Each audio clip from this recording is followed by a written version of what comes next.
여러분 안녕하십니까. CJB 8시 뉴스 시작합니다. 제9회 전국 동시 지방선거 사전투표가 내일부터 이틀 동안 진행됩니다. 본투표와 달리 유권자라면 전국 어느 사전투표소에서나 한 표를 행사할 수 있는데요. 다만 지방선거는 대통령 선거나 총선과 달리 관내, 관외 선거인 기준이 달라 주의가 필요합니다. 이환 기자가 취재했습니다. 제9회 전국 동시 지방선거 사전투표를 앞두고 투표소마다 막바지 준비가 한창입니다. 이번 선거에서 사전투표를 위해 충북에 마련된 투표소는 모두 154곳. 유권자들은 광역기초단체장과 교육감, 광역기초의원 등을 뽑기 위해 모두 7장의 투표용지를 받게 됩니다. 다만 무투표로 확정된 청주시의회 의원 선거, 청주시 라 선거구와 청주시 카 선거구에 주소를 둔 유권자들은 투표용지 6장을 받습니다. 특히 지방선거 사전투표는 대통령 선거와 총선과 달리 관내와 관외 기준이 조금 다릅니다. 같은 시군이더라도 주소지 선거구가 다르면 관외 선거인으로 분류됩니다. 예를 들어 청주시 율량동에 주소를 둔 유권자가 청주시 오송읍 사전투표소에서 투표할 경우 관내가 아닌 관외 선거인 절차로 투표해야 합니다. 투표소 입구 안내요원의 설명을 받으면 자신의 투표 방식도 쉽게 확인할 수 있습니다. 유권자라면 누구나 사전에 별도의 신고 신청 없이 오전 6시부터 오후 6시까지 전국에 설치된 사전투표소 어디에서나 신분증만 있으면 투표하실 수 있습니다. 가장 최근에 이뤄진 3번의 선거에서 충북 지역 사전투표율은 상승세를 보였습니다. 지난 2022년 6월 제8회 지방선거에선 21.29%, 2024년 4월 22대 국회의원 선거 30.64%, 그리고 지난해 이뤄진 21대 대선은 33.72%로 전국 평균과 비슷했습니다. 제9회 전국 동시지방선거 사전투표는 29일과 30일 이틀간 진행됩니다. CJB 이환입니다. 사전투표일을 하루 앞두고 충북에서는 중앙선대위까지 합세한 총력 유세전이 곳곳에서 펼쳐졌습니다. 여야 후보들은 도민의 한 표가 충북의 미래를 바꿀 수 있다며 반드시 투표해달라고 호소했습니다. 안재원 기자가 보도합니다. 더불어민주당 선거대책위원회가 사전투표일을 하루 앞두고 청주 성안길에 집결했습니다. 6.3 지방선거 분위기를 끌어올리고 유권자들의 투표를 독려하기 위해서입니다. 민주당 강득구 공동선대위원장은 이재명 대통령이 더 열심히 일할 수 있게 힘을 모아달라고 강조했습니다. 이재명 대통령이 제대로 일할 수 있도록 우리는 6.3 지방선거에서 기호 1번에게 압도적으로 힘을 모아줘야 합니다. 국민의힘은 청주 청원구와 상당구를 찾아 집중 유세를 펼쳤습니다. 국민의힘 송원석 공동선대위원장은 일자라는 김영환, 이범석 후보를 다시 한번 뽑아달라며 지지를 호소했습니다. 또 이재명 대통령과 민주당의 독선과 오만에는 투표로 경종을 울려달라고도 했습니다. 국민적인 경종을 울려주기 위해서 꼭 이번 6.3 지방선거에서는 기호 2번 국민의힘 후보를 꼭 선택해 주시기를 간곡히 당부드립니다. 여야 도지사 후보 간 신경전도 이어졌습니다. 국민의힘 김영환 후보는 전날 더불어민주당 신용한 후보에게 제기한 4인간 채권 문제를 다시 한번 언급했고 신 후보는 근거 없는 비방전으로는 충북을 이끌어갈 수 없다며 겸손한 마음으로 선거에 임하겠다고 다짐했습니다.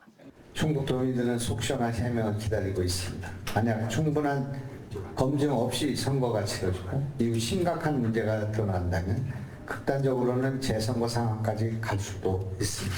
도민들께 분명히 약속드렸듯이 일체 네거티브를 배격하고 우리 도민들을 위한 정책, 비전, 가치, 철학으로만 마지막까지 승부하도록 하겠습니다. 6.3 지방선거일이 다가오고 사전투표까지 시작되면서 선거 열기는 점점 뜨거워지고 있습니다. CJB 안정은입니다.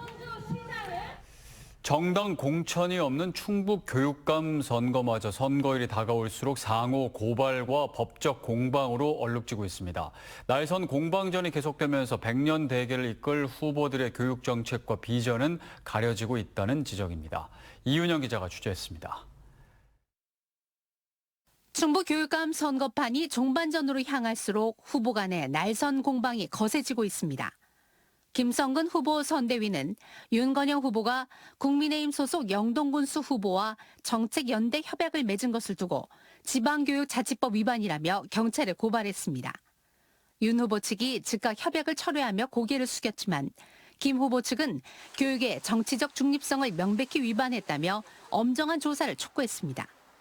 기자회견을 하거나 아니면 공동으로 보도자료를 내서 나가는 것은 표를 만드는 행위입니다. 이것은 법으로 금지되어 있습니다. 지방교육자치법에 금지되어 있는 조항 중에 하나였기 때문에 공세는 곧바로 상대 후보의 자질과 도덕성을 겨냥한 전방위 네거티브로 번졌습니다. 윤 후보 측은 김 후보의 선거 공보물에 초중고 학력이 기재되지 않은 점을 들어 깜깜이 공보물이라며 유권자 기만이라고 날을 세웠습니다. 이에 대해 김 후보 측은 선거법상 초중고 학력 기재는 자율인 만큼 법적 기준을 완벽히 충족했다며 고질적인 학벌주의를 조장하고 있다고 맞받았습니다. 공방은 여기서 그치지 않았습니다. 윤 후보 측은 김 후보가 유명 영화감독의 사진을 무단 합성해 페이스북에 올린 점을 지적하며 유권자를 오인하게 만든 가짜 인증샷 의혹에 대해 수사당국의 철저한 조사를 촉구했습니다. 최근에 당사자인 감독도 사전에 그런 보고를 받지 않았다는 것 때문에 오히려 저들보다 그 당사자가 더 먼저 그런 법적 대응까지 얘기를 하는 걸 보면 논란이 확산하자 김 후보 측은 실무자의 착오로 사전 검증 없이 업로드된 점을 시인하며 공식 사과했고 해당 게시물을 즉각 삭제 조치했습니다. 여기에 김진균 후보까지 가세해 김성근 후보 측 자원봉사자가 자사 선거운동원을 폭행했다며 엄정한 수사와 김 후보의 공개 사죄를 요구하고 나섰습니다. 아이들에게 정직과 성실을 가르쳐야 할 교육감 선거가 막판 흠집내기와 법적 공방으로 채워지면서 충북교육의 미래를 걱정하는 유권자들의 실망과 피로감이 높아지고 있습니다. CJB 이윤영입니다.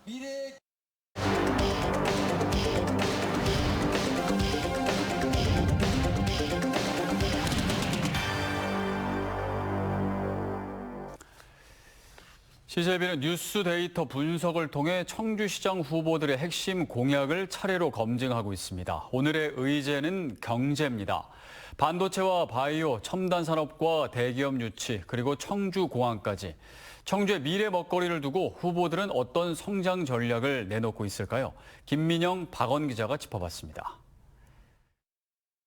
지난 4년간 지역 뉴스에서 가장 많이 등장한 경제 키워드는 반도체와 산업, 기술이었습니다.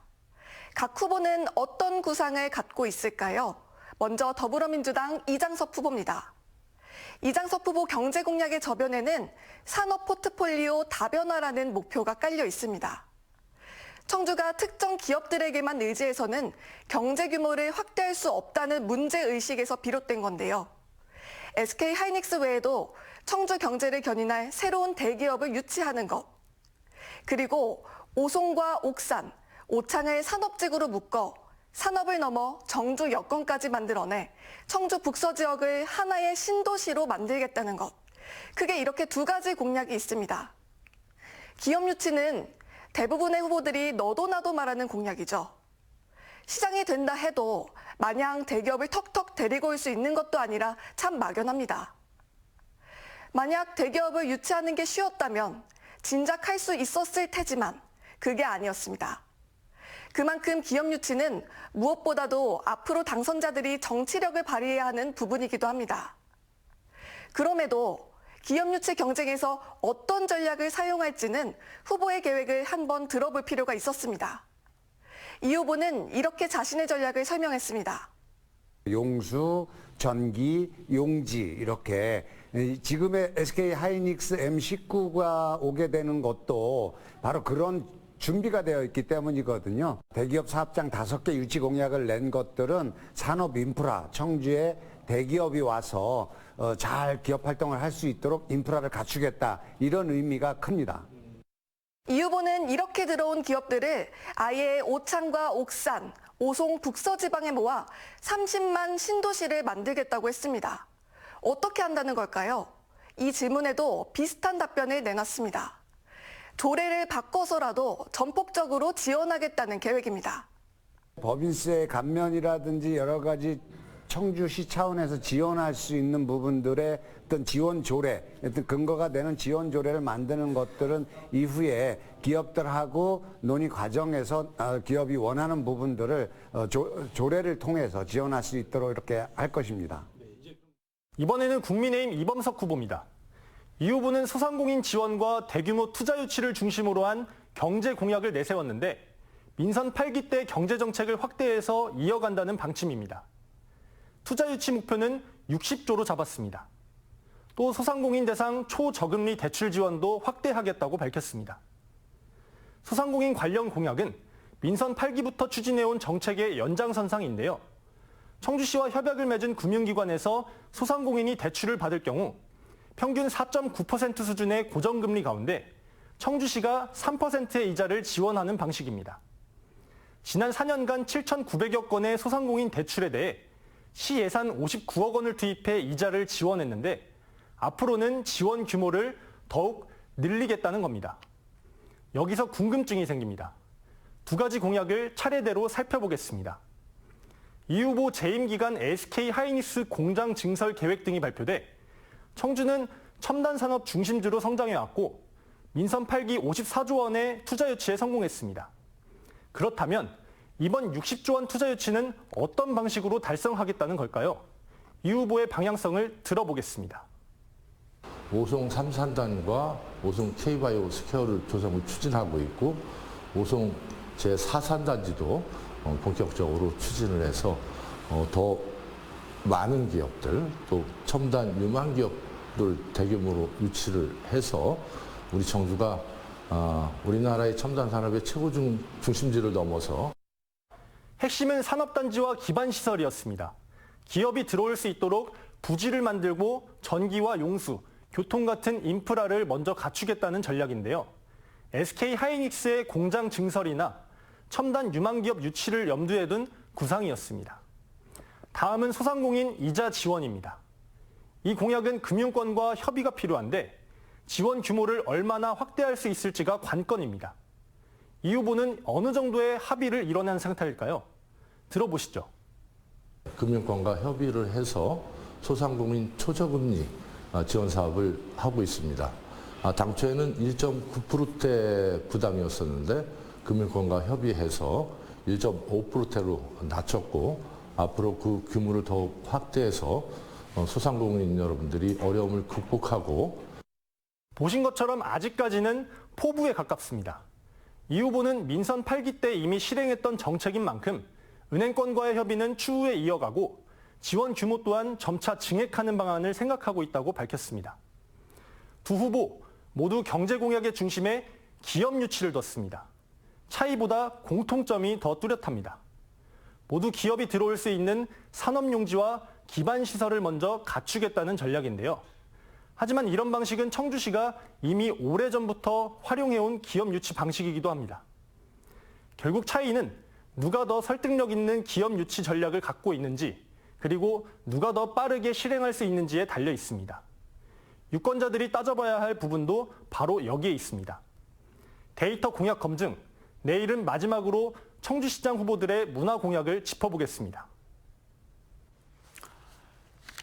다음 소식입니다. 6.3 지방선거가 일주일도 채 남지 않으면서 네거티브 공방이 가열되고 있는 가운데 특히 북부권은 후보의 전과 전력과 가정폭력 의혹 논란이 격화되며 날선 공방이 이어지고 있습니다. 정책 선거는 실종되고 유권자의 피로감만 커지면서 선거 후유증을 걱정하는 목소리가 높습니다. 최현석 기자입니다. 흔히 민주주의의 꽃이라 불리는 선거. 지방선거가 일주일 남짓 막판으로 치달으면서 정책과 공약은 사라지고 공방만 가열되고 있습니다. 특히 북부권은 후보의 전과 전력과 가정폭력 의혹 논란을 둘러싼 공방이 격화되며 혼탁 양상을 빚고 있습니다. 충주시장 선거 국민의힘 이동석 후보 측은 더불어민주당 맹정섭 후보의 16년 전 폭행 전력을 소환했습니다. 맹정섭 후보가 2010년 충주 시민을 폭행한 사실이 법원 판결문으로 확인됐다며 후보 사퇴를 촉구했습니다. 이에 대해 맹정섭 후보 측은 사실관계를 오인한 흑색 선전이라며 이 후보 측 공약의 과장과 허위를 주장하며 난타전을 이어가고 있습니다. 제천시장 선거에선 국민의힘 김창규 후보의 가정폭력 의혹 논란을 둘러싼 공방이 뜨겁습니다. 더불어민주당 이상천 후보 측은 김 후보의 전 배우자가 입장문을 통해 일상적인 폭언과 가정폭력을 공개한 만큼 진상 공개와 사죄를 요구하고 있습니다. 김창규 후보는 전 배우자의 잘못된 발언에 대해 피해 보상 등 강력한 법적 조치에 나설 것이라며 정면 돌파 의지를 피력하고 있습니다. 정책 선거는 실종되고 네거티브 공방만 한층 가열되면서 역기능을 우려하는 목소리가 높습니다. 방어하기 어려운 부분들 이런 걸 찾는데 골몰하게 되고 또 사실은 유권자들이 그런 모습을 보면서 오히려 정치 혐오가 심해지는 그리고 선거에 오히려 좀 흥미를 잃게 되는 결과로 이어지는 것 같습니다. 선거 때면 어김없이 등장하는 네거티브 공방. 후보의 사생활과 과거의 발자취를 따져보는 것도 공직 후보의 적격성을 검증하는 잣대가 될 수 있습니다. 하지만 검증이 어려운 지나친 공방은 정치 혐오와 무관심, 결국 선거 참여를 떨어뜨린다는 점도 간과해서는 안 되겠습니다. CJB 최연석입니다.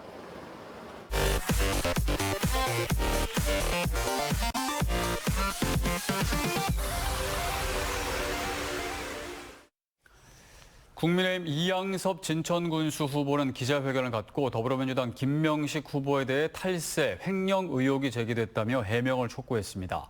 이 후보는 김 후보가 법인 자금을 개인 계좌로 유용했다는 의혹으로 경찰에 고발됐다며 자금 사용처와 회계 처리 내역을 공개하라고 요구했습니다. 이에 대해 김명식 후보 캠퍼는 사실에 근거하지 않은 완전한 허위 날조라며 악의적인 지역의 한 매체 보도와 의혹 제기에 대해서는 법적 책임을 묻겠다고 반박했습니다. 청주시가 중동 정세로 경영난을 겪고 있는 중소기업을 대상으로 2차 경영안정자금을 지원합니다.